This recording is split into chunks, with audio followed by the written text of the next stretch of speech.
All right. Shalom, shalom, shalom, y'all. Shalom, and welcome to Ask the Elect on Hold Fast Wednesday. We have a great show for you today. Couple quick announcements. Pastor Corey is out of town on some work, so he won't be on the show today. Also, after this broadcast today, tune in to Straitway Goshen's YouTube channel. Pastor Mir is putting out, they're going to be doing a Lions Lions Den today after the show. So definitely tune in for that. But with that said, I'm going to hand it over to Pastor. And Pastor, if you could just give us a quick greeting and also some encouraging words of wisdom for this dead season. So I'll hand it over to you. Whoa, boy. Well, greetings, each and every last one of you, in the sweet, precious, and strong, and victorious and mighty overcoming name of our soon coming King, Yahshua HaMashiach, Jesus the Messiah. Good to have each and every last one of y'all here tonight. We're going to have an interesting broadcast here tonight. Y'all going to need a pencil or a pen and some paper. Y'all going to need this. If you notice, I've been trying to make sure I do my due diligence, especially during Shabbat messages as well as these broadcasts, to make sure that y'all get some study in, and then y'all have something to actually to go behind, and then actually get it deep down into your spirit and soul. Hopefully, that to the point that you don't get deceived by unsuspecting spirits. The dead season is in full swing. It really truly is. It is what it is. It's the dead season. So if there ever was a time for people need to be sober, it's now. If there ever was a time you need to guard your eye gate and your ear gate, it's now. Because during this season right here, Satan is working. He's working behind the scenes. He's working in front of the scenes. He is just working. And so keep yourself in the love of Yah. And make sure that if you have not ever spent time to develop any type of relationship with the Father, meaning like morning devotion, prayer, reading and studying the Word, don't let more years go by without actually having some type of connection with the Most High Yah. It's very important that you stay connected to His Word, because the only way that we can see the enemy and see what's going on in this world today is through the Word, through the lenses of the Word. Satan can't deceive us if we know the Word. And make no mistake about it. Everybody that say that they're Israel is not Israel. You have to pay attention to footprint. You have to pay attention to their walk.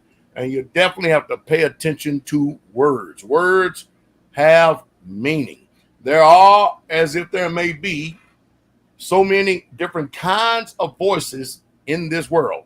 And none of them are without any significance, but they all have a meaning. So it's a high time for us to wake up out of the stupor and out of the deafness and out of slumber. And it's high time for us to awaken the truth, and to be able to guard ourselves and guard our heart diligently. All right. That's a good word. That's a good word. So what we're going to do, we got questions. I have a whole list of questions I'm going to ask Pastor, but what Pastor's going to do first is he's going to go, he has a quick lesson. Well, it don't look quick. It looks in depth, but it's a breakdown on presumption or presumptuousness, if you could say it that way. So with that said, Pastor, I'm going to hand it over to you. All right, Israel. So here we are. Tonight, we're going to go over the spirit of presumption. Many people give their personal take on it. We read a few scriptures here and there now and then. And then still, for some reason, people find it very hard to put it together. I'm actually going to break down for you what I know, what the word says. We're going to go over the scriptures and the prophets, as well as read what the apostles had to say in the renewed covenant, and get a good understanding. Then after that, we're going to take some of the questions that Brother Israel have, and we're going to answer some of those. So go ahead and make sure that you have make sure that I have your undivided attention, because the University of the Painful Truth is in session. All right. So presumptuous, willful. Now, mind you, before I get going here, this video is going to be posted immediately after the broadcast, so you can always go back and pause and everything if I'm going a little too fast. I just simply want to get out the information without it turning into a sermon. All right. So presumptuous, willful sinning, a lot of false swearing, misleading words to deceive. Now, in the theological realm out there, they categorize sin in three different categories or three different sections. They're called the sins of commission, the sins of omission, and then the sins of presumption. And that's how they pretty much categorize. I'm not saying that they have these categories right. I'm just saying this is what a lot of people learn out there. And you know what? It would actually do good for us to comprehend what they learn and what they know, so that we can actually apply to what we know to be true today. Excuse me.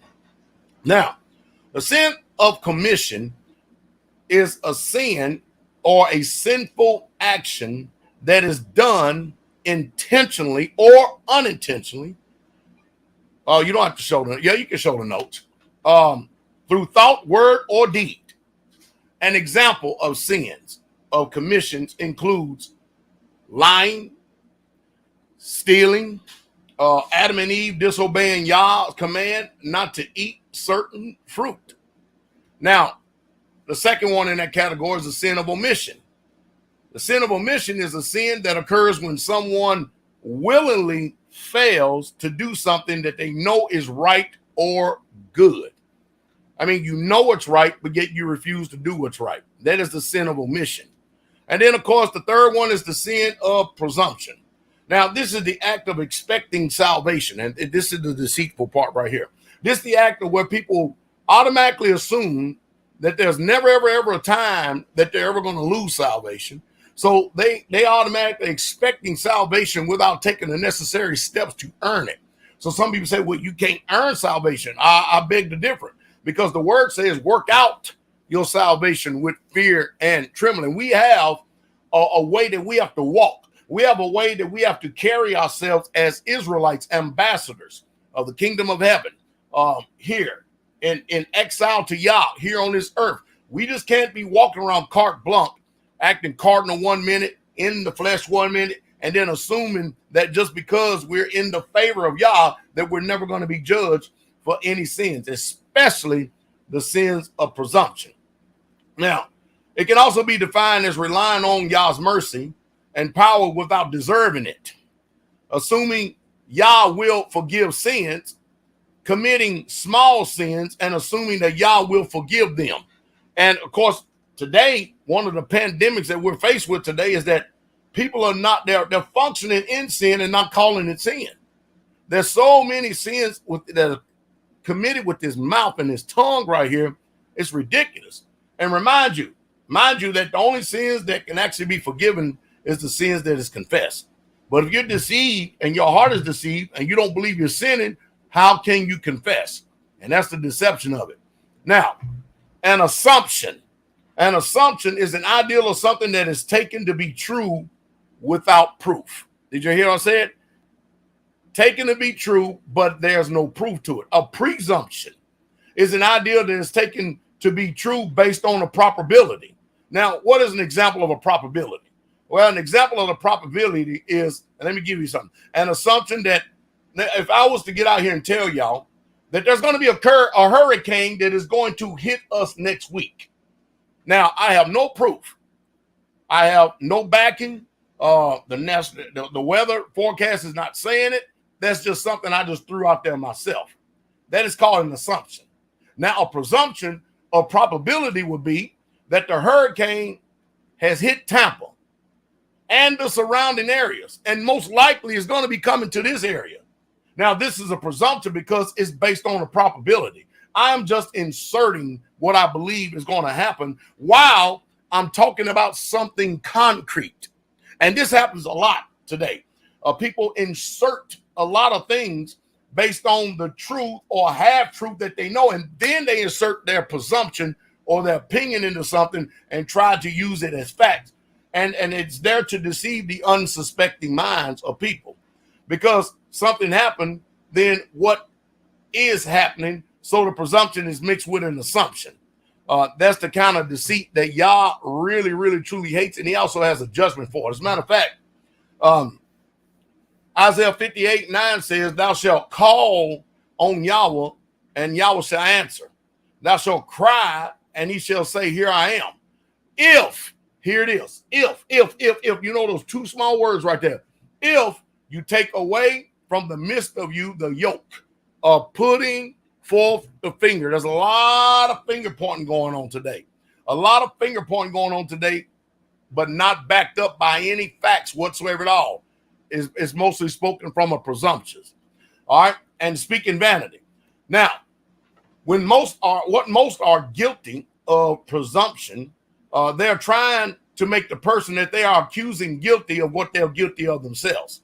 They are guilty in hopes that pointing the finger will steer away those who are listening from watching them. You know, the finger pointing thing. Now, what people do is when they associate what someone has done in their opinion, in which they try to sell it as the truth to unsuspecting minds. You know, we have these National Enquirer minds today. And most people, depending on if you have unresolved issues that are in your heart, and if it hits that unresolved issue, and then all of a sudden it becomes gospel truth, it becomes fact to you, but that doesn't necessarily mean that that's the truth, though. And so people use great swelling words of vanity, cunning words of deceit, words to undermine, words to spin the narrative, to change the whole entire structure and composition of everything. Hebrews 10:25 says, and I want y'all to listen, and we have an epidemic of this going on today. The Most High wants us to be together in assemblies because it gives us strength. We're there to strengthen each other, and it keeps us together and knowing us that we're not in this alone in ourselves. Satan wants to get you divided from the body, so you're out there all by yourself, and now people thinking that you can just fellowship online, but that ain't what the book says. Not forsaking the assembly of ourselves together as the manner of some is, but exhorting one another, and so much more as you see the day approaching. Here it is. For we sin willfully.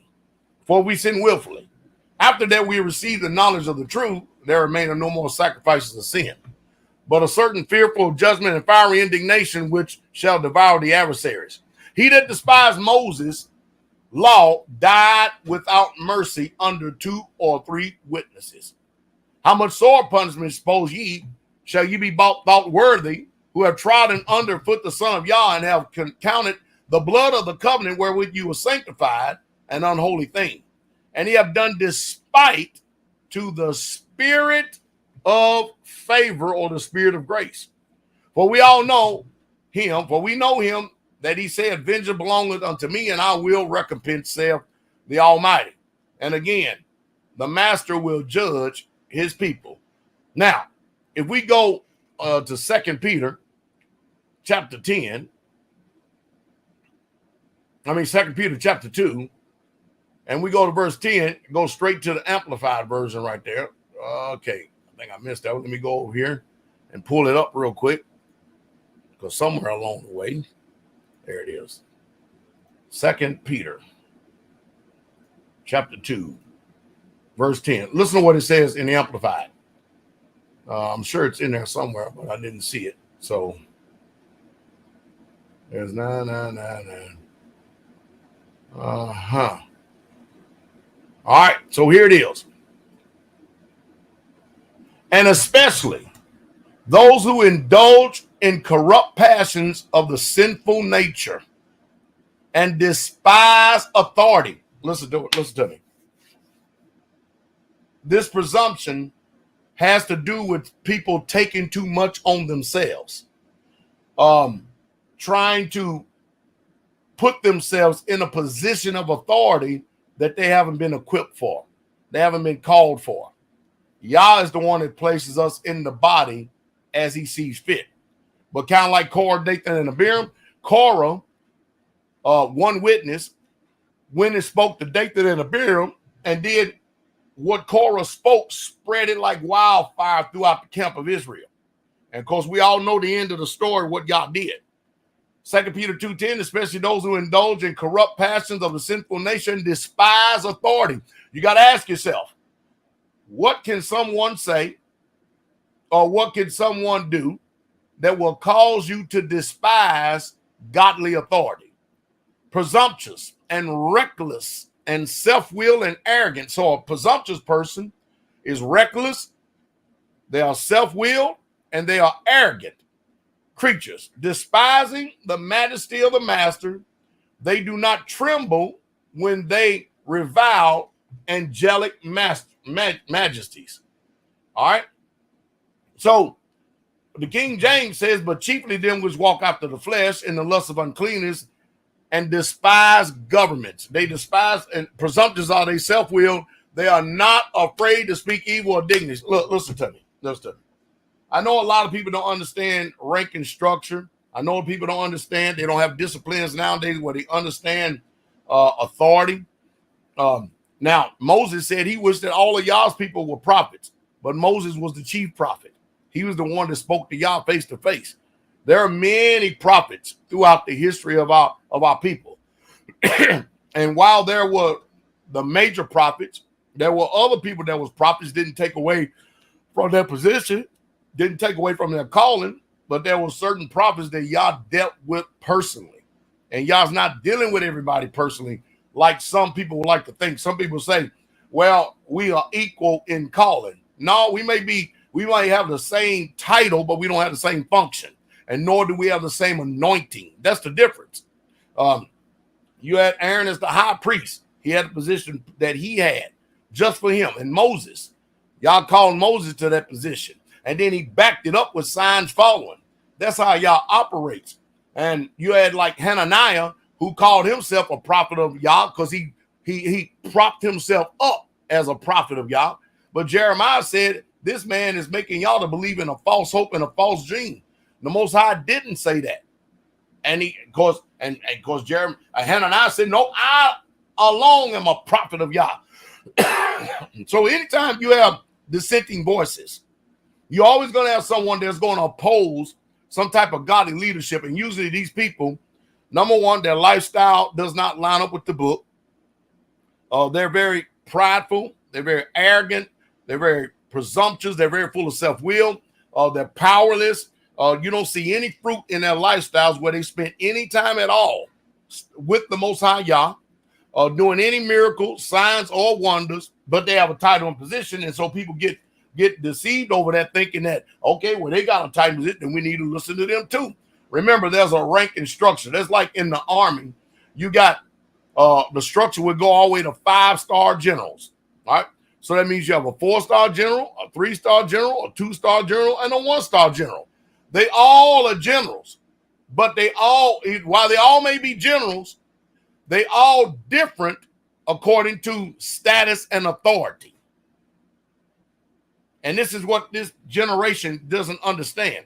You may work for Amazon, but you're not the CEO, nor are you the district manager, nor are you the supervisor, especially if you just started. You ain't neither one of them. All right. Just giving an understanding. Now, Jude 1:8 says, likewise, these filthy dreamers defile the flesh, despise dominion. Now, I got that from 2 Peter 2:10, because remember at the end of 2 Peter 2:10, it says, presumptuous are they self-willed. They're not afraid to speak evil or dignities. So Jude picks it up and says, likewise, these filthy dreamers defile the flesh, despise dominion. So, it's amazing when you watch people nowadays who at one time had respect, had honor. I don't know in the book where it tells you to ever disrespect or dishonor, especially the hoary-headed people, especially those who have spoken unto you the word of Yah, whose faith follow. Now they've just turned to the weaker beggar elements of the earth and just think that they can speak to any old man of Yah, just like they can anybody in the world. But no, the word already called that people would despise dominions and speak evil of dignities. Yet Michael, the archangel, when contending with the devil, he disputed about the body of Moses. There's not bringing a railing accusation, but said, the master rebuke you. But these speak evil of those things which they know not, but only what they know naturally, as brute beasts. In those things, they corrupt themselves. So they corrupt themselves kind of like a bitter person, because we're warned that if there's any bitterness in you, you have to be careful, because it's going to spring up, trouble you, and thereby many will be defiled. So you got a lot of people speaking from hate. You got a lot of people speaking from bitterness. You got a lot of people speaking from envy and from jealousy. And then they're projecting those spirits out there into the atmosphere. And everyone that is weak in the spirit, weak after the flesh, they'll succumb to these, and they'll think that they're having righteousness, but they're actually turning back to the weaker, beggarly elements of this earth right here. They actually are becoming natural brute beasts, and they're corrupting themselves in these things. Woe unto them, for they have gone in the way of Cain, and have ran greedily after the error of Balaam for a reward, and perished in the gainsaying of Korah. These are spots in your feast of charity. I mean, we experienced that this past tabernacles. We've seen a lot of people going down, whisperers, backbiters, haters of Yah, not confronting and doing it the word way, the Bible way.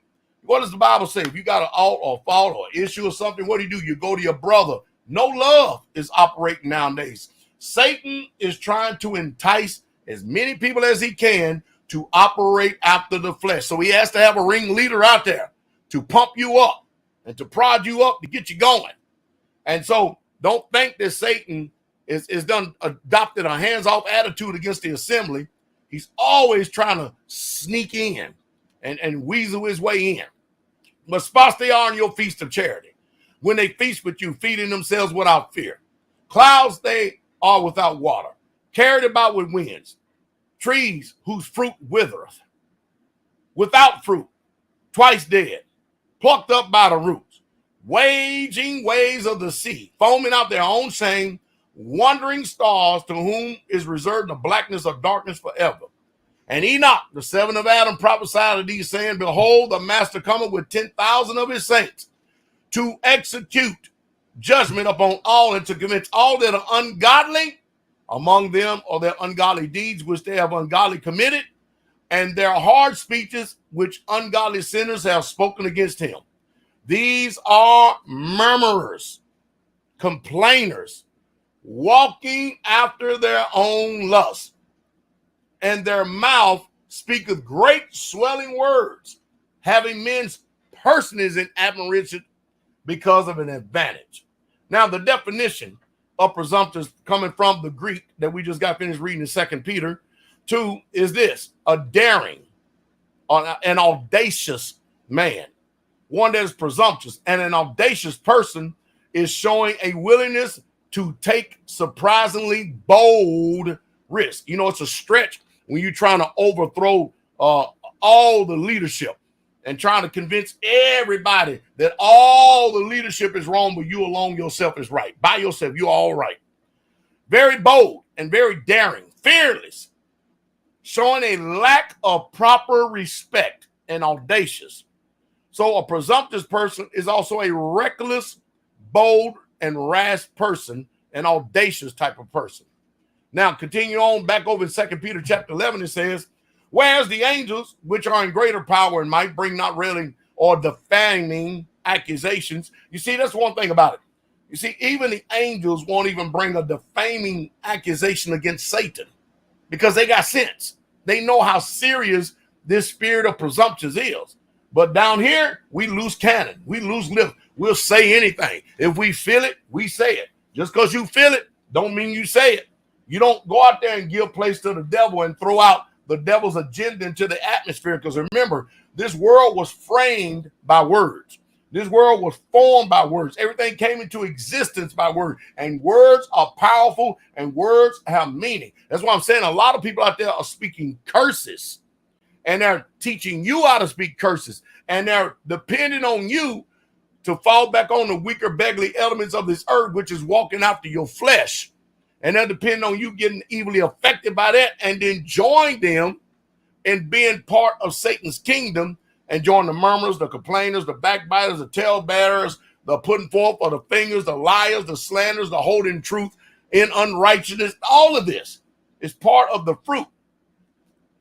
But not defaming accusations against them before the master, but these is natural brute beasts, made to be taken and destroyed, speak evil of the things that they understand not, shall utterly perish in their own corruption. So basically what's going to happen is whatever they're spewing out, whatever they're giving, whatever they're doing, just like the prophet says and the law says, they all are going to end up perishing in their own corruption. That's the end of them. And shall receive the reward of unrighteousness as they that count it pleasure to riot in the daytime.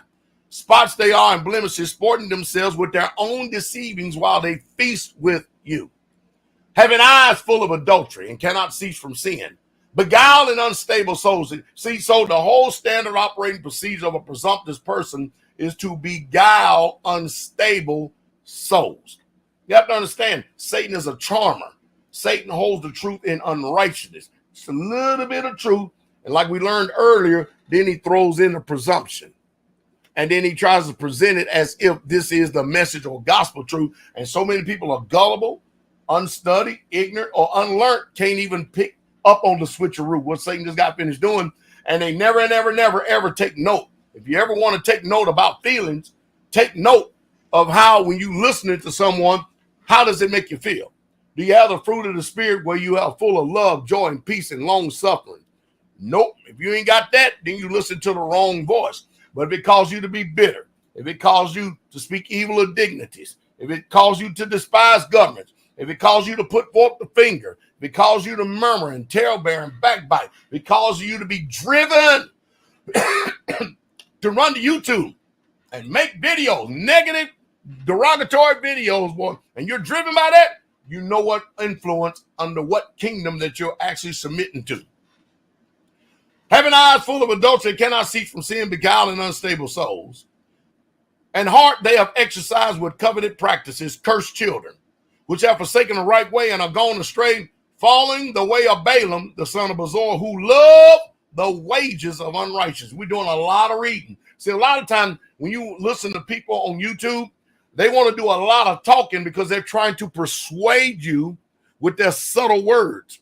But we're going to give you the word. You're going to hear more word from us than you are what I got to say, because we know what the scripture says. We know what the will of y'all says. But these people with their cunning, trickery, words, and where they put phrases and stuff together, just like a slithering snake and a serpent. Boy, they're trying to bite you. They're trying to put that gall inside of you and make you just as sick as they are. But when you're reading this word and the Most High is dealing with you, the Spirit of truth, you can't do nothing but get filled. Get filled with this word right here that will lead you in the path of righteousness. They have forsaken the right way and gone astray, following the way of Balaam, the son of Bezor, who loved the wages of unrighteousness, but was rebuked for his iniquity. The dumbass speaking with man's voice forbade the madness of the prophet. These are wells without water, clouds that are carried away with a tempest, to whom the midst of the darkness is reserved forever. For when they speak great swelling words of vanity, they are lured through the lust of the flesh, through much wantonness. Those that were clean escape from those who live in error. And while they promise them liberty, they themselves are servants of corruption, of whom a man is overcome, the same is bought in bondage. For after they have escaped the pollutions of the world through the knowledge of the Messiah, Yahshua, Jesus the Messiah, they are again entangled therein and overcome, and the latter end is worse with them than the beginning. See, so we got a second witness there that the end of these people is going to be worse. It's going to definitely end up worse. For it had been better for them to not have known the way of righteousness than after they have known it, to turn from the holy commandment delivered unto them. But it has happened unto them according to the true proverb. The dog is turned to his own vomit again, and the sow that was washed to a wallowing in the mire. All right. So, presumptuous, again, Peter is actually speaking about false teachers. We're going to revisit 2 Peter chapter 2, verses 10, 11, and 12 from the Amplified version so you can get a better understanding. And especially those who indulge in corrupt passions of sin, nature, and despise authority, presumptuous and reckless, self-willed and arrogant creatures, despising majesty of the master. They do not tremble when they revile angelic majesties. But these false teachers, like unreasoning animals, mere creatures of instinct, born to be captured and destroyed, revealing things they do not understand, will look at this, perish in their own corruption. In their destroying, they will be destroyed. So at the end of it, no matter whatever they're intended to do, and whatever's in their heart, they are really truly working on their own destruction. Don't you get in the way of it. Let Yah have his way and let them be destroyed. Because remember what Paul said. Paul said, I turn them over to Satan for the destruction of their flesh. Hopefully that their spirit and soul may be saved in the coming of the day of Yah. But you already know that's a small chance when you take on this type of nature. Now, from the Amplified version, it says in Psalms 19:13, also keep back your servant from presumptuous, meaning deliberate and willful sins. Let them not rule and have control over me. Then I will be blameless, complete, and I shall be acquitted of the great transgressions. So what are the two kinds of presumptuous? In law, a presumptuous is an inference of a particular fact. There are two types of presumptuous, a rebuttal presumptuous and an irrebuttable or conclusive presumptuous. Numbers 15:29 goes into this and it explains it. Listen very closely. I know y'all heard it before, but you really truly need to listen. You shall have one law for him that sinneth through ignorance, both for him that is born among the children of Israel and the stranger that sojourn among them. But the soul that doeth aught presumptuously, whether he be born in the land, meaning he's an Israelite, or a stranger, the same reproacheth Yahweh. They're not reproaching Pastor Dowell, Pastor Corey, or Pastor Muir. They're reproaching the Most High Yah. And that soul, look what happens. Look what happens to the soul that doeth aught presumptuously. That soul shall be cut off from among the people. And see, when you start watching judgment happens like that, and you watch people get cut off, then they go run to social media and try to mess with your minds as if we're nefarious and done something wrong, doing all this bitching because things didn't work their way. Boy, I tell you what, man, it's amazing how we've always been right in judgment all the way up until this point. But then when we get to you, all of a sudden we're wrong. Nope, we're still right, still on point, still on point. But the soul that doeth aught presumptuously, whether he be born in a land or a stranger, the same reproacheth Yahweh, and that soul shall be cut off from among the people, among his people, because he have despised the word of Yahweh and have broken his commandment.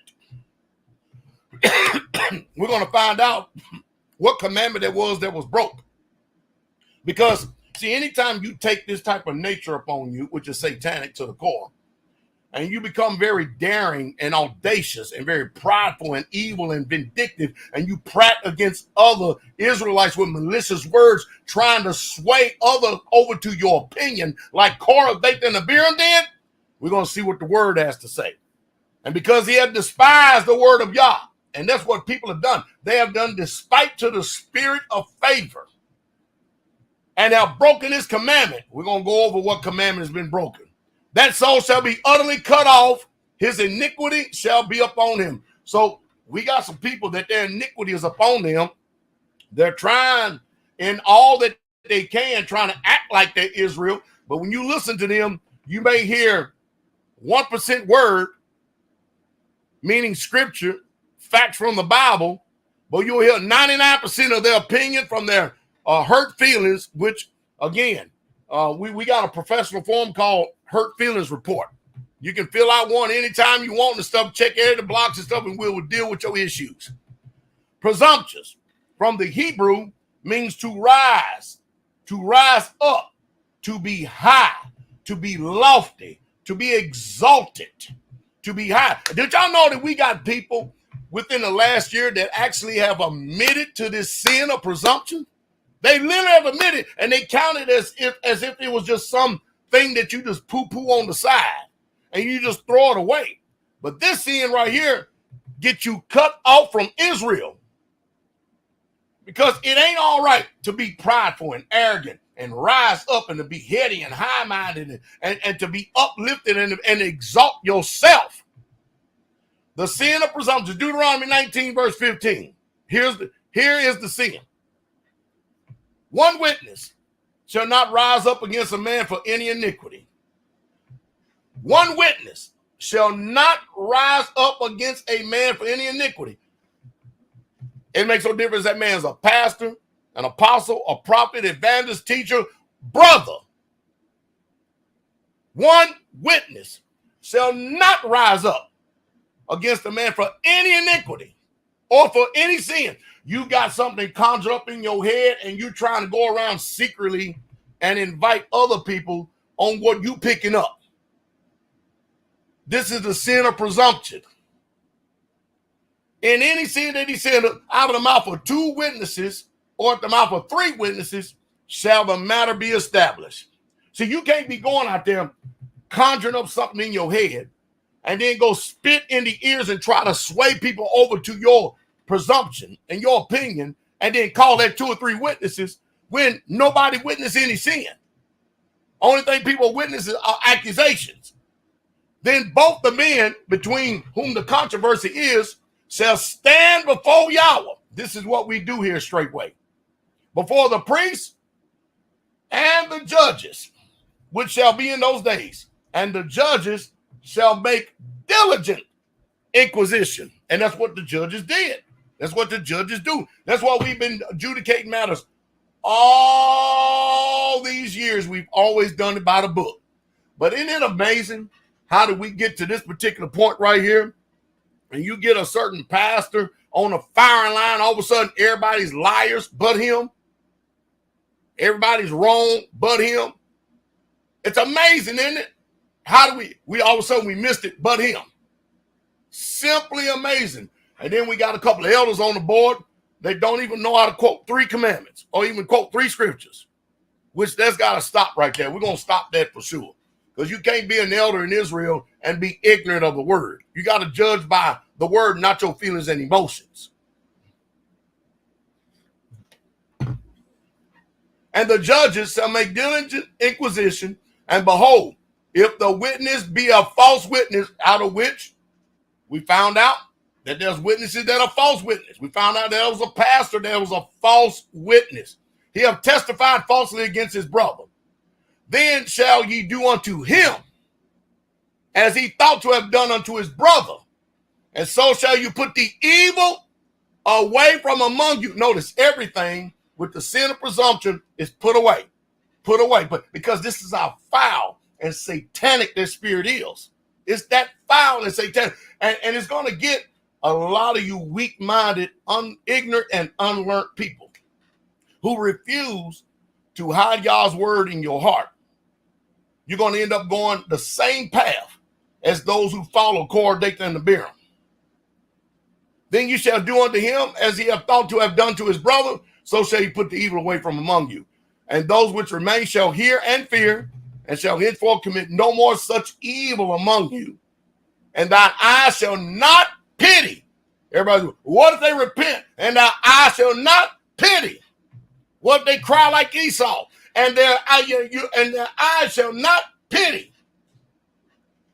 But life shall go for life, eye for an eye, tooth for a tooth, hand for a hand, and foot for a foot.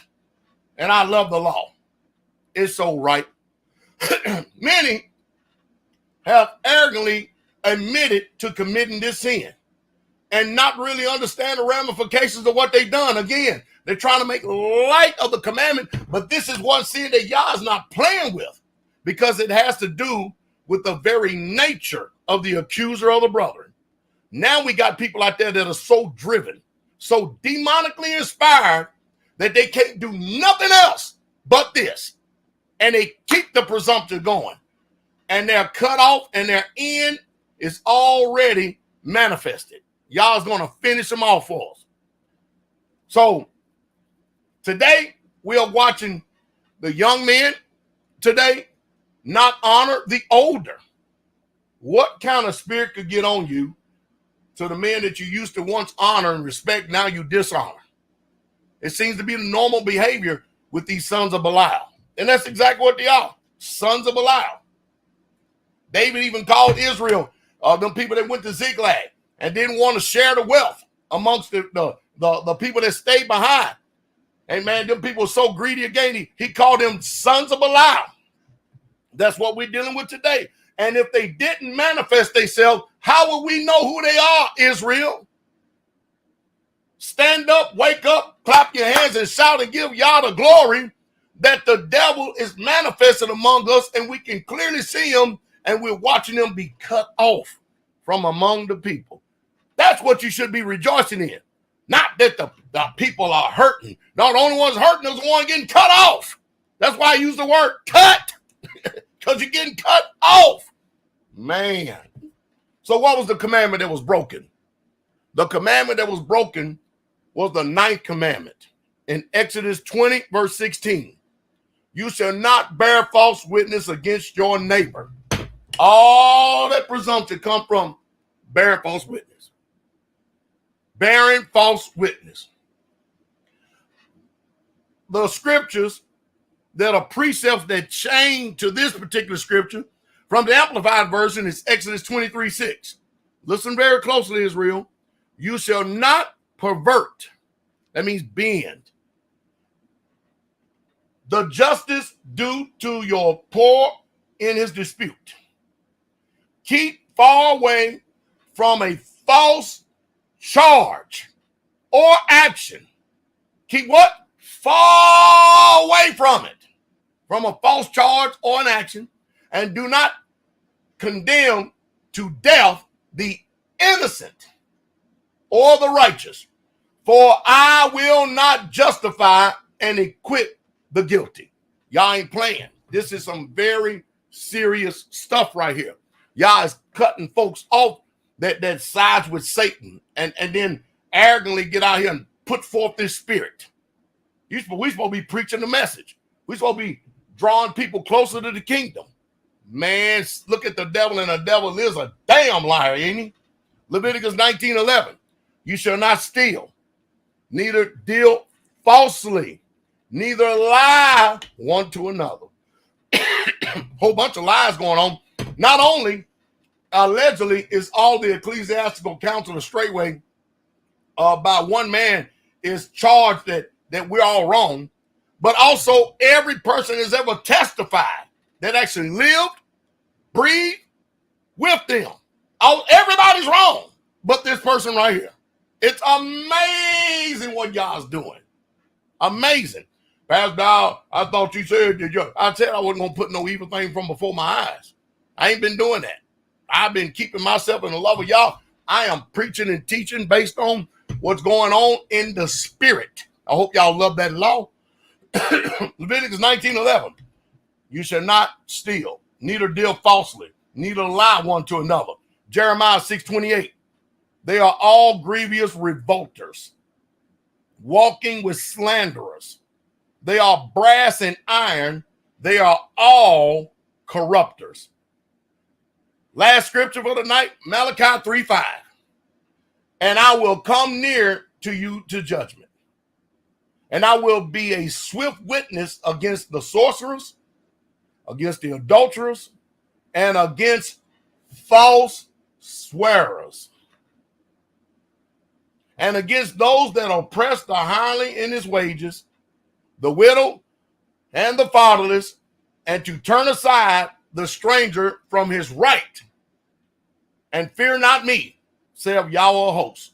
The word false is defined in Hebrew 8:82-67, and it means false, a sham, without a cause, deceitful, falsehood, falsely, a feigned liar, lying, a vain thing, and wrongful. Brothers and sisters, I hope that y'all, and I went through this kind of fast, okay? But you can stop it in between. I hope y'all can really, truly hear the mind of Yah through his word right here. Prove all things, hold fast that which is good. Some of you been bit and been bit bad. Some of you can't even let go of the serpent because the serpent got such a hold on you. You better hope that your end don't end up like him, which is cut off from Israel. That's why they're on the outside. They're seeking to get on the inside, because on the outside. Pastor Dowell is not concerned about dogs barking outside the gate at all. You shouldn't be concerned about dogs barking outside the gate. Let me tell y'all, Israel, you better learn how to fear Yah and be no more presumptuous like a lot of people that are already given over to Satan. These people can't help it. They're driven. They can't help it. They live, eat, and breathe nothing but false witnesses and putting forth the finger and assumptions. That I'm telling you, it's bad. Don't you save yourself from this untoward generation. Save yourself. Anybody that speak evil and despise dominions and speak evil dignities, save yourself from. Remember, the angels wouldn't even do that. Don't you ever fall into it. Don't you ever think that because we're here on this earth that Yah doesn't have his men and doesn't have a program. He does. The murmurers, the complainers, the people who walk out there on lust, they speak great swelling words of vanity, always looking to puff you up and to lift you up and to make you just like them, daring, bold, without proper respect, reckless, and rash. Man, these people, I'm telling y'all, they're setting you up to get you out of the kingdom. Look at the devil, and the devil is a lie. We just exposed the truth to all of you out there, gave you the truth. And remember what's going to happen to the presumptuous soul according to Numbers 15:31? That soul shall utterly be cut off. His iniquity shall be upon him. With that said, we bless the sweet precious name of Yahweh. Hope that we gave you some understanding. And like in the words of our brother Bowen, hope I've been able to be some type of service to you here tonight. We can go on with the rest of the show. I turn over to Michael Israel. All right. That was very good. I could definitely tell in the comments that brothers and sisters are definitely receiving, the word that's going forth. Pastor, if you could, I'm gonna get into my questions. I think they're gonna go right in line with what you already brought out. Can you speak a little about, I know I talk about it from time to time, about, I guess how people see and how they listen and what they should be looking at. You hit on it a little bit in what you were speaking on. And then when we were talking earlier today, you also talked about, we kind of talked about this, but just about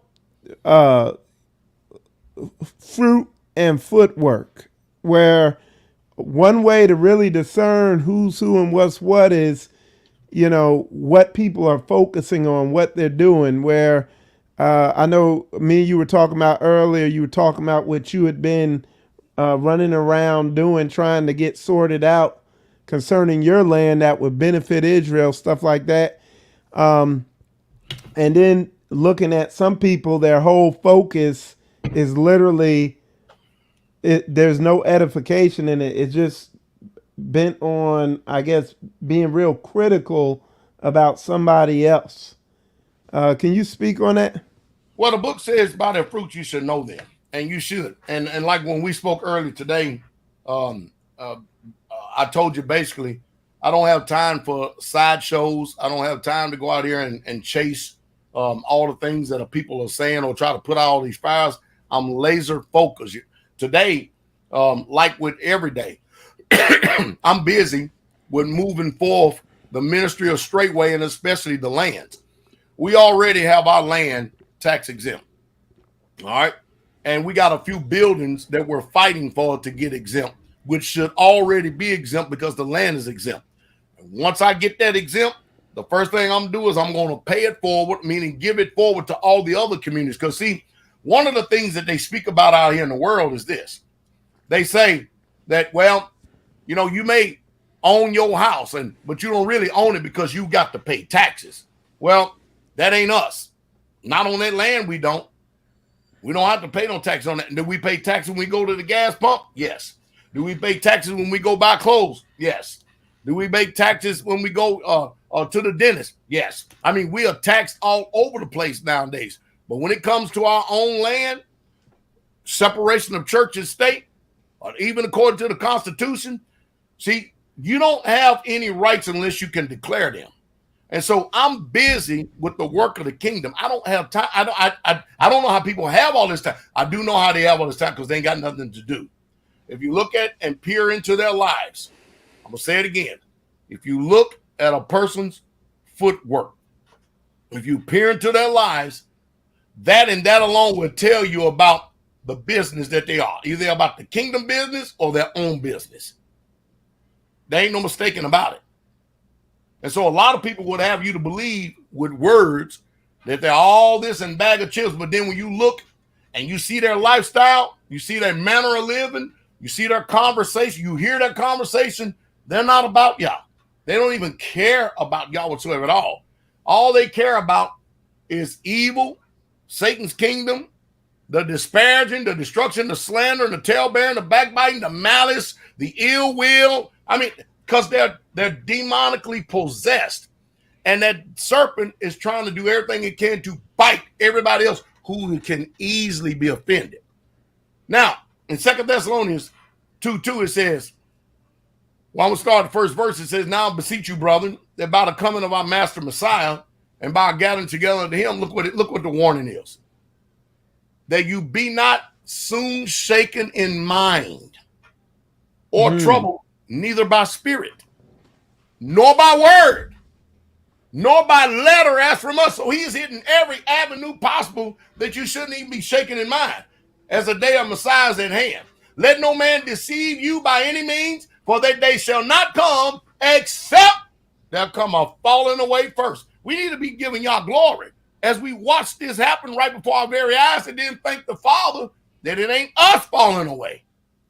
See, this is y'all's doing, and it's marvelous in our eyes. Somebody has got to fit this bill, both righteously and unrighteously.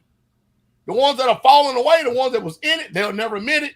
But you watch their footprint, watch their words, see if it's of the fruit of the Spirit. See if it's the justice of God. Y'all, everybody was always wondering, Pastor Dowell, you got a lot of enemies out there, and I noticed you pretty much done gone mute. You know the reason why? Because when the Messiah was reviled, he reviled not again. I had to learn that over a period of time. He didn't try to ever justify himself. He let y'all do the justification. If you don't know me by now, you ain't gonna never know me. If you don't know Yahshua by now, you'll never know him. If you've had a relationship with him and you've been a partaker of the divine nature of Messiah, there's no way you can turn again and renew back the things of the flesh and then call yourself spiritual. You can't do that. Light and darkness just simply cannot flow together. And remember what Jesus said, by their fruits you shall know them. When I wake up in the morning, my devotion to Yah, and then I'm about the kingdom business. Always about the kingdom business. I ain't got no time to be spending 2 or 3 minutes on somebody that's done defected from the kingdom and already been cut off. To me, they've been cut off. They're dead to me. They're gone. It's over. I'm with Yah, and I'm going to keep myself in the love of Yah. And those who hear me, and I'm going to save myself. All right. That's good. Pastor, can you speak on something else me and you we were talking about earlier was and you talked about it here earlier about going to your brother and about people who uh, might feel intimidated. We brought up that word, feel intimidated, and I guess that's their justification for not going to their brother. And we were talking about the spirit of fear and stuff like that. Can you speak on that? Well, I mean, the book says in 2 Timothy 1:7, listen to me. See, in this generation, people love projecting what they are feeling inside themselves onto others. They love trying to put the finger and blame others for their condition, for the way that they feel. But the book says in 2 Timothy 1:7 that Yah is not giving us the spirit of fear, but a power, love, and a sound mind.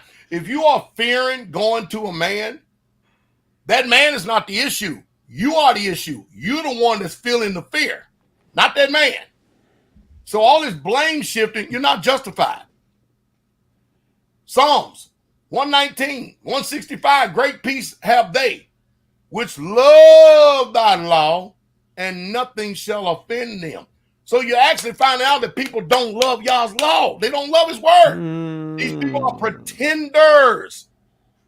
So they feel something, they project it on somebody else, and then they blame them for what they're feeling, but you the one that's feeling that spirit. Let us hear the conclusion of the whole matter. Ecclesiastes 12:13. Fear Yah. Keep his commandments, the whole duty of man. Let me tell you something. I just got finished with a feast. I must have talked to at least 200 brothers. They didn't fear speaking with me at all. Everybody know I'm easily approachable. But if you got that spirit of fear in you, fear of torment, but perfect love cast out all fear. You need to get some deliverance. That's what you need to do. You need to get some deliverance. That's what needs to take place. Instead of blaming everything that you feel and everything that you are experiencing on somebody else, take ownership and responsibility and do it, because you're the only one that's feeling it. Get some deliverance. All right, that's good. That's good. And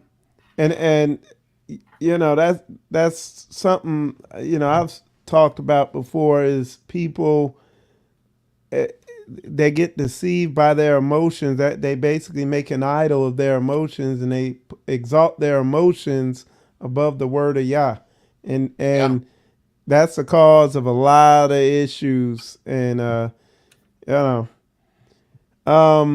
right, Pastor, what does it look like? Again, because we talk, this is going along the lines, we're talking about fruit. And hopefully opening the people who have eyes to see and ears to hear, opening them up and helping them to see and to discern righteous from unrighteous, real from the fake. What does it look like when somebody is concerned with the welfare of the saints? What would that look like? And what does it look like when somebody is not concerned with the welfare of the saints? Oh boy. You have a lot of people that have displaced emotions, where they act like they're so concerned about other people's alleged, quote unquote, so-called plight, but they themselves will not lift one finger to help them out of this plight. It's just a concern. It's something that they develop within themselves. But the best way to answer this is, let's go to Galatians chapter 5, verse 16. Let's read this. See, this is a command. Look what it says. This I say then. Here it is. Walk in the spirit, and you shall not fulfill the lust of the flesh. Now, we all know that the spirit and the flesh war against each other. Is that right? Right. For the flesh lusteth against the spirit. I mean, Galatians 5 is not on there. There it is. For the flesh lusteth against the spirit, and the spirit against the flesh. And these are contrary one to another, so that you cannot do the things that you would. But if you be led by the spirit, you are not under the law. Now, watch this. The works of the flesh are manifested, which are these: adultery, fornication, uncleanness, lasciviousness, idolatry, witchcraft, hatred, variance, emulations, wrath, strife, sedition, heresies, envyings, murders, drunkenness, revelries, and such like, of which I tell you before, and I told you in the time past, that they which do such things shall not inherit the kingdom of Yah. But the fruit of the Spirit is love, joy, peace, long suffering, gentleness, goodness, faith, meekness, temperance. Against such there's no law. And they that are Messiahs, look what they done. They have crucified the flesh and the affections and the lust. Period. So today you got people that are acting like that they're so concerned about everybody else, but they're not really concerned about yourself. See, before you can go, and look at all the analogies that Yahshua used. Before you can actually help someone out, you first got to get the beam out of your own eye before you can pull the mote out of somebody else's. You know, all these analogies that are there, the principles of life that are sitting there. People are not as concerned as you think they are. I remember I was talking to an elder some time ago, and he, I'm concerned about this, I'm concerned about that. Well, I tell you what, brother, you're so concerned, then come down here and fix it, and let's see how concerned you are. Guess what? They ain't concerned no more. You know why? Because now they got to do something, and they ain't about to do that. You see what I'm saying? Mm-hmm. So people, they're developing a false narrative right here. They're not as concerned as they think they are. It's all emotions, displaced emotions, displaced feelings. Look, we are a concrete people. We don't deal in the abstract. We deal out the concrete. You follow me? Don't tell me that you're, just like Brother Ron said, don't tell me you're concerned with something you ain't got no solutions. Shut your face up if you ain't got no solutions, because you're going to do more damage than good. And that's what happened when you got weak males posing as men. Now today, it's sad. It's really, truly sad. But I can't do nothing about all this emotion and all this feeling. The book ain't got no instruction for, let me see, man should not live by bread alone, but by every feeling that they feel. I ain't never read that before. It always tell me the word. Get concerned first and foremost with Yah, so that you don't make the same sin that Saul did, and you end up fearing the people and reverencing them more than you do Yah. You end up getting your focus more on the people that all tore from the floor up rather than Yah. Because remember, Samuel, man, Israel didn't like Samuel. Everybody, we like it because we read hindsight. But if you was there with Samuel, man, you would have went against him, especially when Saul is for you. Man, you people out of your mind. You better get like David. If you are standing in this walk, you better encourage yourself, because you ain't gonna get it from too many other people. Too many weak men today. Too many weak, soft men today. I mean, in every aspect. I mean, I got a man out there that's trolling me so much, I'm getting concerned. It sounds like it looks like fatal attraction, man. I mean, that's some homosexual stuff going on in there. Man, you don't know, nobody don't troll her. Another man don't spend all that time talking about another man like that.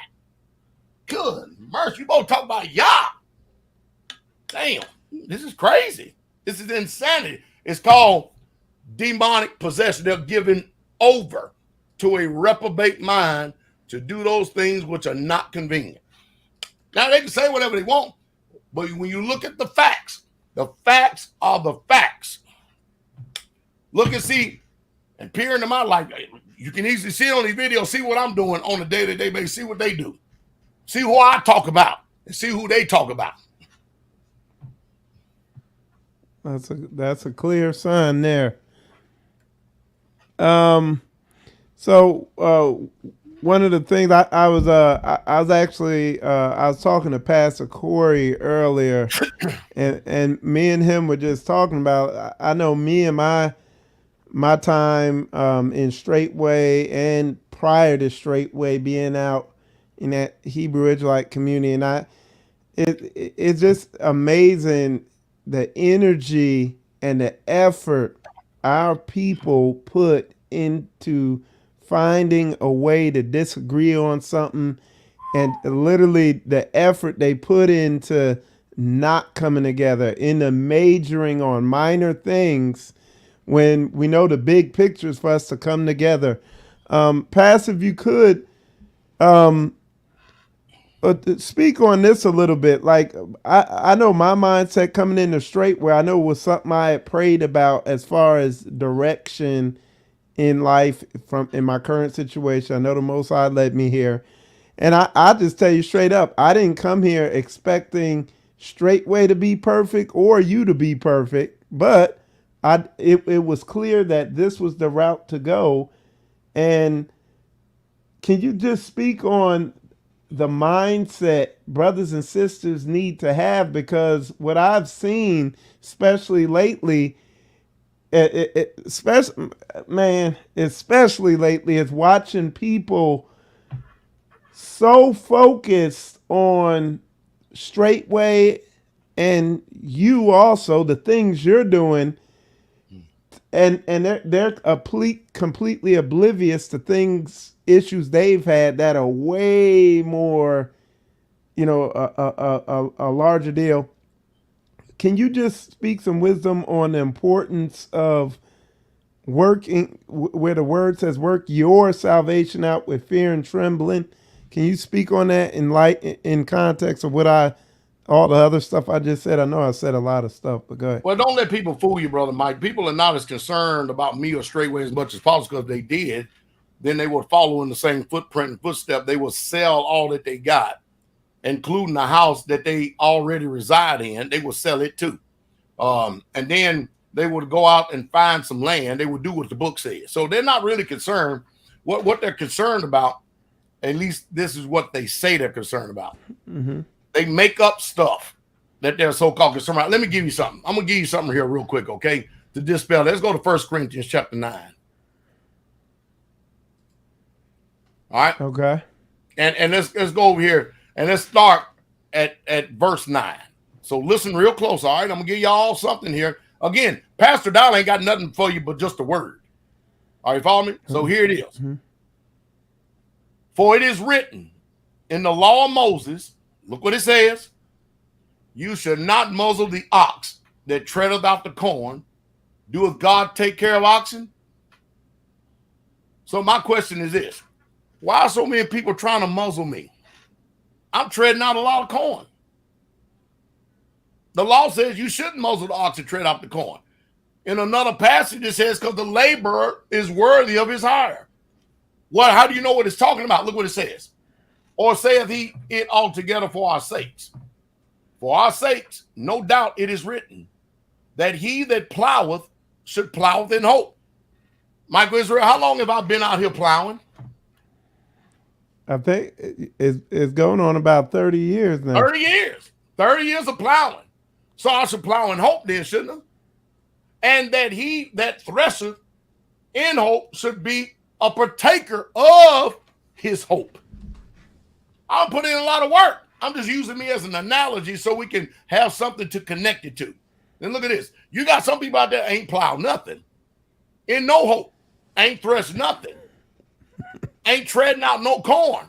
But they want everything. They expect everything. They get crazy. Then look what it says. Ask yourself. I'm going to ask you this, Brother Mike, because you're here. I'm going to read verse 11. If we have sown unto you spiritual things, have I sown unto y'all spiritual things? Uh-huh. Look what he's saying. It is a great thing. Is it a great thing if we shall reap your cardinal things? If I have sown unto you spiritual things, you notice how much everybody's life is done improve when you come to Straitway, especially your spirituality. Is there something wrong with me reaping the cardinal things? See, people are not as concerned as they think that they are. If others be a partaker of this power over you, are we not rather? Nevertheless, we have not used this power, but I suffer all things, lest I should be a hindrance to the message. Have I not suffered all things in this thing? And the message still ain't hindered. You see, when you break it down for the word's sake, what the word says right here, all these complaints, all these cardinal murmurings, they all go by the side. They all go by the wayside. I mean, I remember that they said that they was going to build David a house, and they built David a house. I remember that the Most High Yah turned around. Enoch was a rich man, an Edomite, and Yah was very instrumental in his life. And he lost everything. And the latter end of Enoch came out double blessed by the Most High Yah. The word says, beloved, I wish above all things that you prosper and be in health, even as your soul prospers. When is Israel going to learn? If you're part of Straitway, as I go, you go. We ain't never seen nothing like the way Straitway or the likeness of Straitway in our generation. Never. But I tell you what, we got a whole bunch of enemies out here, don't we? Ooh, boy, I'm about to get some tea. I'm starting to lose my voice. Y'all got any more of that tea in there? I got some cinnamon tea, man. This stuff tastes good. If not, I'm about to deal with it. But I know I got half of your question. What was the other half again? I lost it in my train of thought. You hit it, and it going off what you already said, it's like, I wrote a statement down here. I wrote people in their emotions. So people, they're in their emotions for the moment, and it literally blinds them to everything else. The emotions they're in for the moment, and they'll throw everything away for the emotion of the moment.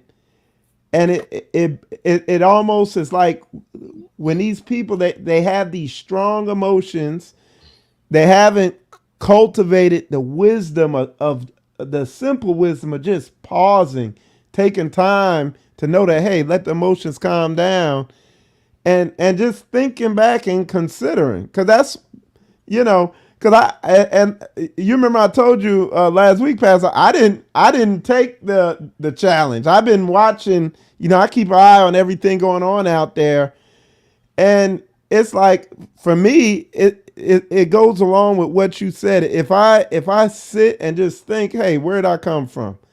What did this bring into my life? What you keep saying? You keep pushing the same stuff that you were pushing when I came into this assembly, into the ministry, and just with a little bit of common sense, you think, hey, I'm listening to what he's saying. Where is it gonna get me in the long run?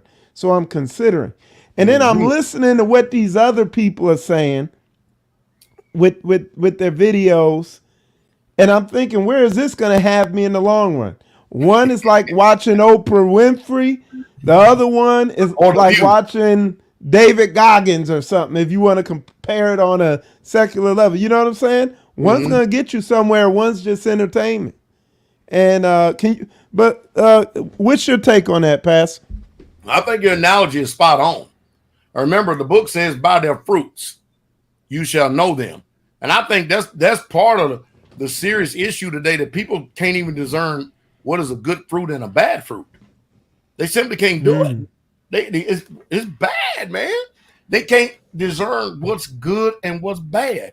Especially, again, like I said before, if you have unresolved issues in you, if you already have offenses in you that you refuse to deal with and have never dealt with, they're going to come and visit you at the most inopportune time. And it's going to take you a long way, longer than you want to stay. It's going to make you pay more than you want to pay. And it's sad. It's sad today that no discernment whatsoever at all. And I'm going to tell you what the underlying issue is. These people don't love Yah. They have no relationship with him. They have no devotion with him. They don't get quickened by the Holy Spirit. They don't read their word and immerse themselves in his word. But they do immerse themselves in drama. They do immerse themselves in discord. Look, how many times have we quoted, life and death is in the power of the tongue, and they that love it shall eat the fruit thereof. So, hey, it didn't discriminate. You love life, it's in the power of your tongue. You're going to eat the fruit of it if you love it. You love death, it's in the power of your tongue. You eat the fruit of that. So people are choosing what they want to eat. Don't complain when you have picked up exactly what you wanted. It's going to show out. I mean, Is that making sense? It is. So if you love it, then you're going to eat the fruit thereof. And a lot of people have a love affair with death. I don't understand why it's just taking a lot of people by surprise today that people are falling away. Don't y'all know that's what the book said? Don't you know that the tares are supposed to root up some of the wheat? Jesus told the apostles, don't go root up the tares because you're going to root up the wheat also. Let y'all take care of that. He'll take care of that. And when at the end, he's going to gather all the tares together. He's going to put them into a bundle, and they're going to be burned with fire. But right now, you be concerned with preserving those who want to be preserved, those who want to be in a right spirit, those who fear Yah, those who want to stay connected to people who are striving for the kingdom.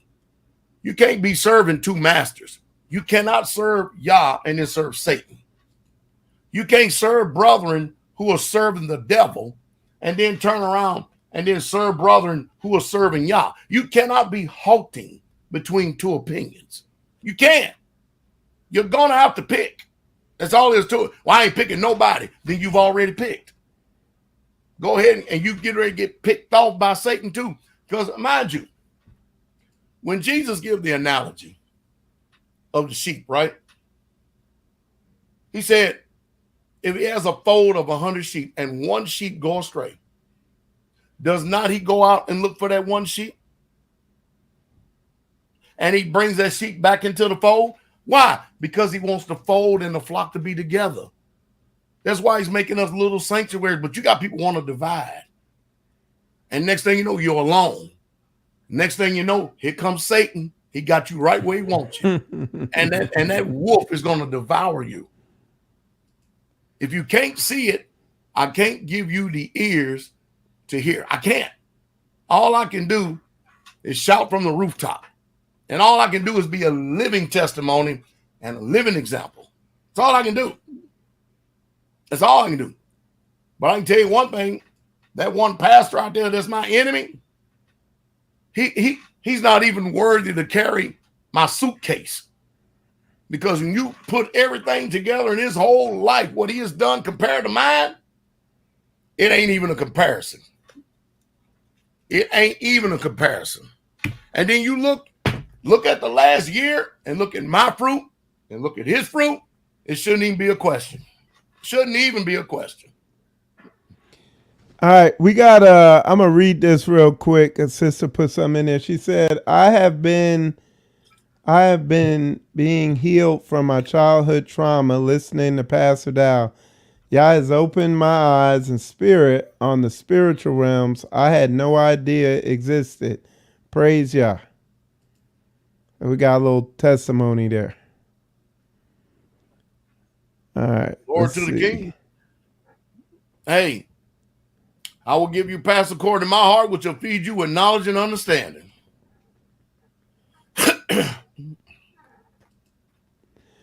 All right.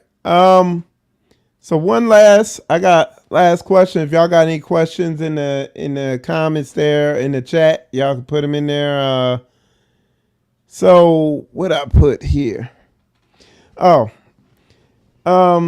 you can speak on this a little bit. I know we've hit on this a little bit, but I just want to come directly at it, and I want people to understand something that you need to take note of.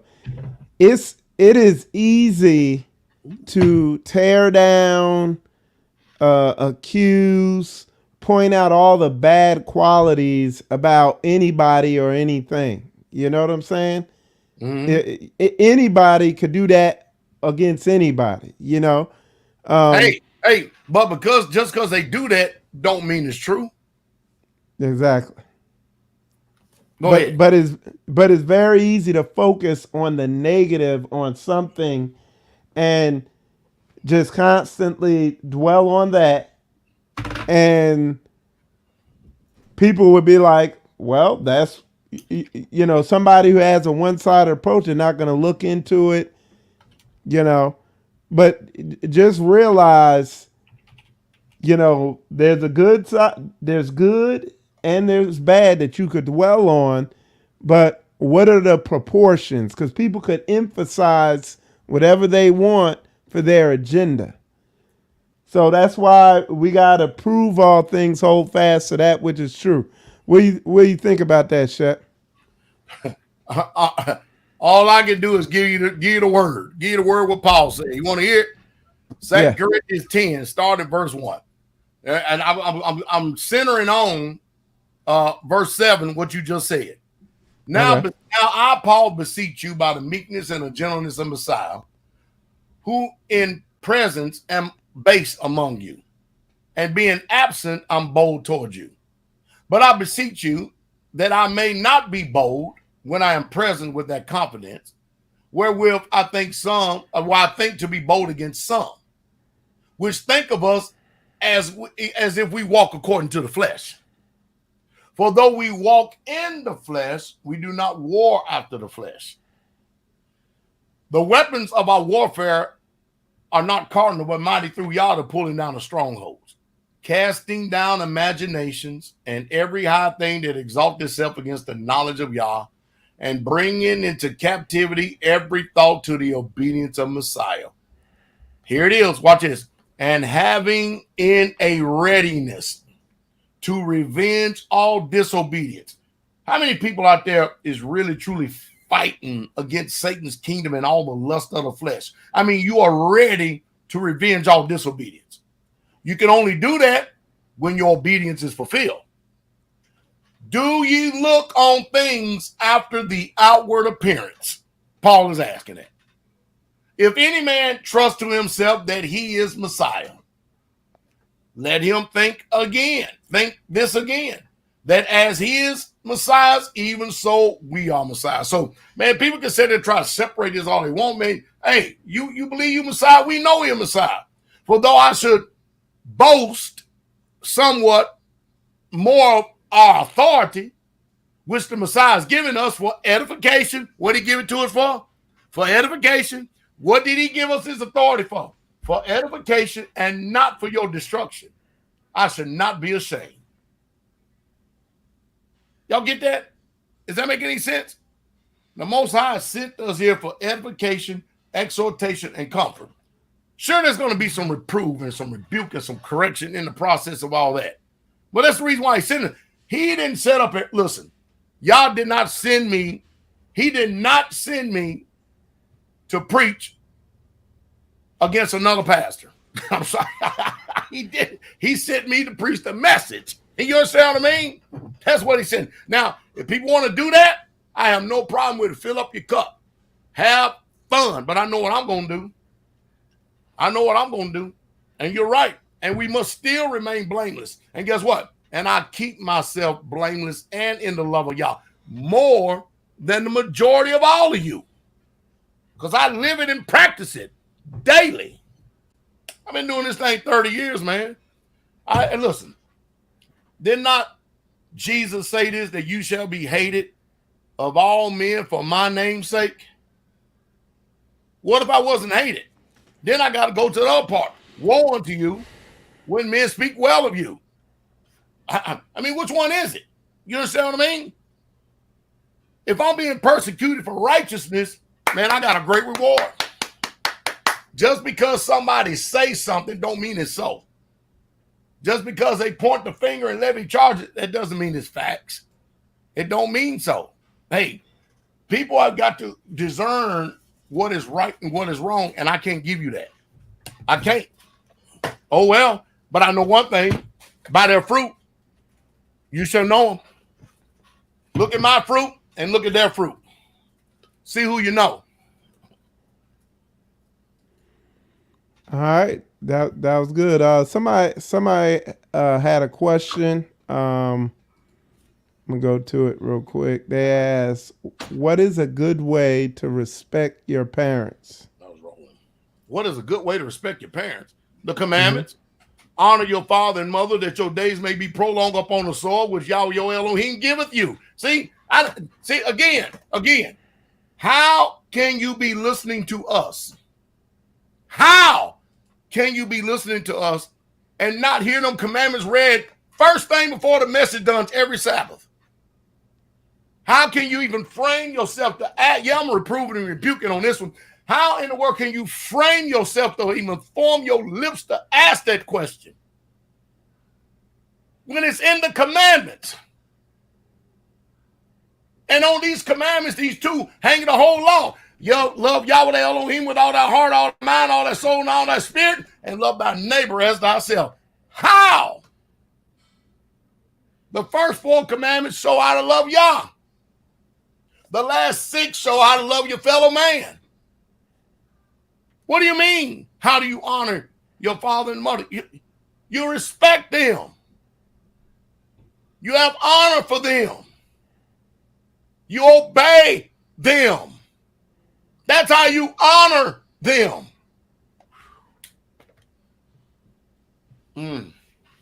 See, I can tell you, sometimes people are not, these are elementary questions that people are not spending time with Yah. They don't want to know Yah's kingdom. They don't want to know Yah's way. They want to know their way.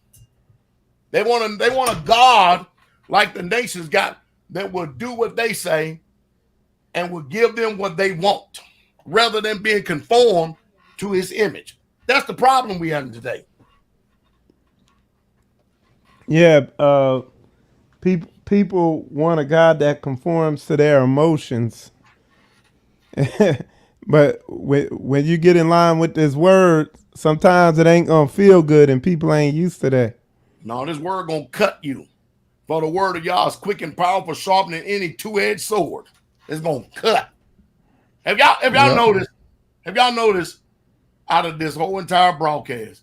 Have y'all noticed we have literally been all over this Bible? Have y'all noticed that? The answer is in the word. Well, Pastor, how you come up with it? Because I've studied, show myself approval of you. I have not wasted my life and time.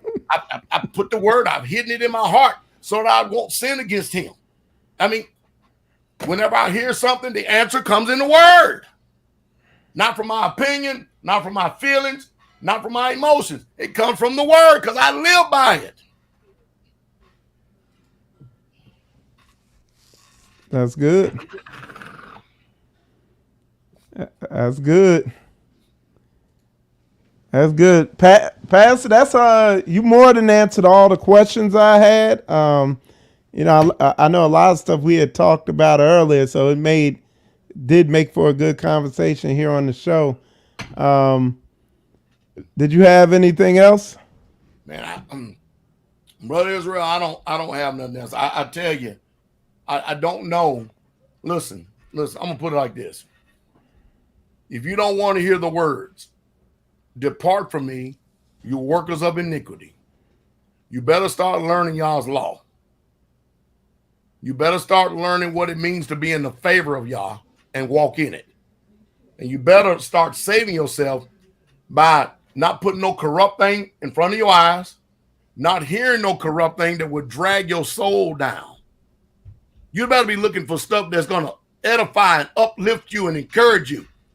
And then when you get rebuked and reproved for falling short, learn how to give glory to Yah. If the shoe fit, wear it. Repent, turn from your wicked way, and walk in the newness of life. Man, we got enough death that we're dealing with. Don't go and volunteer for death by listening to those who are sent by death himself. Save yourself. I just, again, put my speech up against that other pastor over there and see who really, truly is sent by Yah. I ain't got nothing but the word for you. And a living example to show you what the word looks like when someone is living it.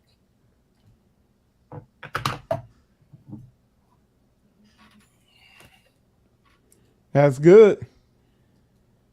That's definitely good. Well,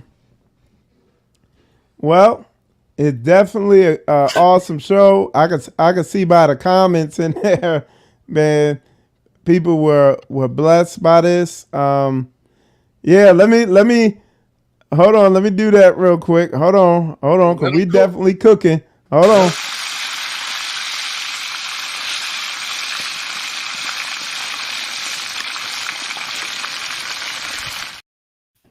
That chicken gonna be good. Hey, I I'm gonna think tell we you would. right now, man. If I discern that some people are they're going to continue on behind the scenes, because I got a lot of brothers that come to me and told me these people who are tail bearing and backbiting and slandering and stuff. I'm coming to you. I'm gonna come see about you. And if I don't hear the right thing, I'm gonna send you on down the road. You got Straitway is not for you. You got to go to another ministry because we can't help you. Because we're not going to give place to the devil over here. We didn't come here to serve the devil. We didn't come here to serve lies, discord, dissension, division. No, we didn't come to do that. We came to serve the Most High Yah in the beauty of holiness and to go on to perfection. And y'all going to continue on with this slander, this gossip, this tailbearing. Look, Pastor Dowell's implementing a whole new culture over here. I'm going to be the one to tell you you're not welcome over here. See you later. Because we getting the devil up out of here. We can't always get them all out, but he getting up out of here. And I got a few brothers I'm finna come see about y'all. See, you talk behind the scenes, but I'm going to talk to you face to face. That's what I'm going to do. And you better hope that you got the right answer. Well, I don't care if I get... Well, go on, bye. The ministry was here before you got here. It's going to be here when you leave. That's how I roll, man. We're about holiness. We're about y'all's business, man. And I got a lot of faithful Israelites, man, that they are with me. We don't lock arms, man. And we don't cross shields. We ready for this. I'm here. This is all I got to do in life is to serve y'all and to feed y'all sheep. Hallelujah. But I'm coming to see about y'all slanderers and talebearers. I got your names. I'm coming to see you. All right. Somebody put, let's see, 2 weeks ago. Somebody said, I admit I had to catch myself from listening to stuff that was less than life for me. And I thank you, Pastor, for reminding us 2 weeks ago to not listen to evil, wicked, corrupting things. Bless you, Pastor. All right. Hey, hallelujah. All right. So it's definitely an awesome show. We covered a lot. I want to remind y'all immediately after this show is going to be Lion's Den with Pastor Mir. He's going to be on. Pastor Mir, if you can, come in the comments and just let us know what time you're going on. Are you going on at 8 p.m.? If you could just let us know what time you're going to be coming on. We'll wait for you to put something in the chat.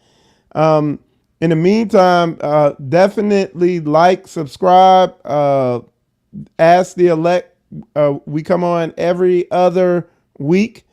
Okay, so Pastor Mir said 10 minutes after this broadcast ends. So we're going to wrap it up here in about a minute or so. Pastor, did you have anything else? No, I'm good, man. I'll tell you, I almost lost my voice here tonight, man. My E's been bringing me all this nice hot cinnamon tea and other stuff, man, and I'm just trying to hang on in there. So I'm glad that this show is ending. Okay, all right. So hope I've been able to serve everybody well. I hope I've been able to serve you well. Yeah, I see they have enjoyed the service. All right, so you see what Pastor Mir said. It's going to be a Lion's Den.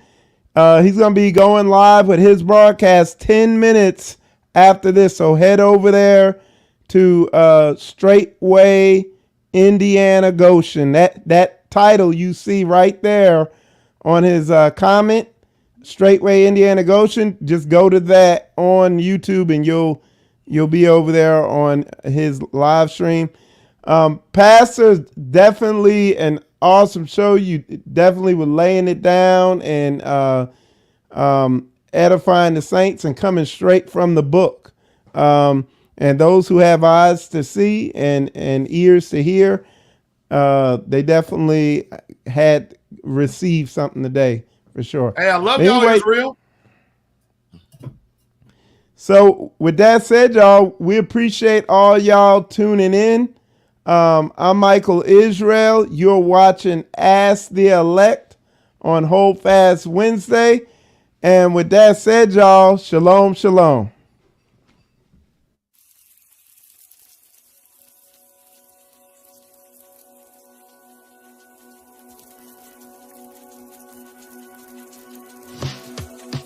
You give me joy, joy, joy, joy, joy. You give me joy, joy, down in my soul. You made me whole.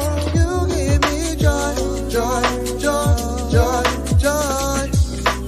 You give me joy, joy, down in my soul. You made me whole. And new brethren, I'm saying new to the end. I'm saying new brethren. I'm saying new brethren. I'm saying new brethren. I'm saying new to the end. I'm saying new brethren. I'm saying new brethren. You give me joy, joy, joy, joy, joy. You give me joy, joy, down in my soul. You made me whole. You give me joy, joy, joy, joy, joy. You give me joy, joy, down in my soul. You made me whole. And new brethren, I'm saying new to the end. I'm saying new brethren. I'm saying new brethren. I'm saying new brethren. I'm saying new to the end. I'm saying new brethren. I'm saying new brethren. Let your joy be full. He gave me the power to endure. Let your joy be full. He gave you the power to endure.